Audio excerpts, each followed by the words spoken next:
Después en el 86 hago lo que la gente dice que es mi mejor obra, que es Orengo y Sengabe. Orengo y Sengabe, yo le hablo a Bernardo de un cuento de Borges que es muy bueno, que se llama La intrusa.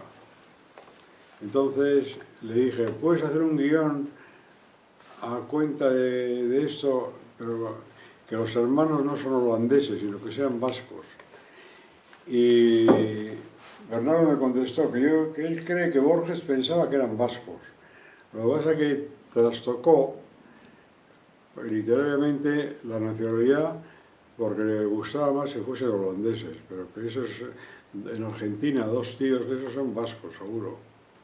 Entonces hizo el guión Bernardo, luego por derechos de autor quitamos el nombre de Borges, porque además el guión ya no se parecía nada al cuento, y luego me traje un equipo inglés a rodar, que era Gabriel Beristain, que es un director de fotografía muy bueno, que ahora está en Hollywood, a su ayudante John Madison, que ahora hace películas superproducciones con Ridley Scott, y a Matthew Loney, que hizo el sonido.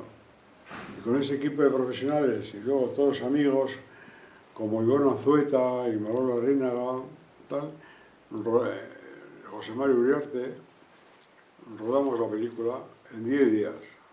Está rodado. Cuando el rodaje debía haber sido por lo menos en 3 semanas. Y luego rodamos con sonido directo en euskera. Y mi intención era demostrar que se podía hacer cine dramático en euskera. Porque hasta entonces solo se había hecho en euskera cosas en batúa sin alma. Entonces, sin esa cosa que tiene el lenguaje en Shakespeare, ¿no? Que es más allá de la vida. Y lo que hice es acercarme al euskera con gente que dominaba el euskera de forma vivida.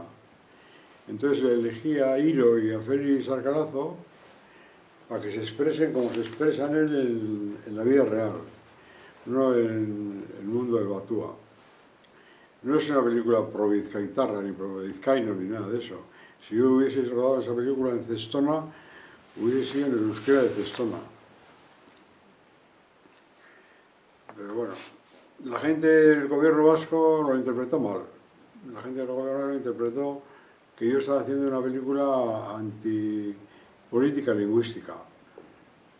Y nunca quisieron editarla. ¿Quiénes eran entonces? No sé. No he conseguido que editen esa película. Ah, no. A mí hacer ese experimento me costó dinero. Claro, tú pusiste dinero.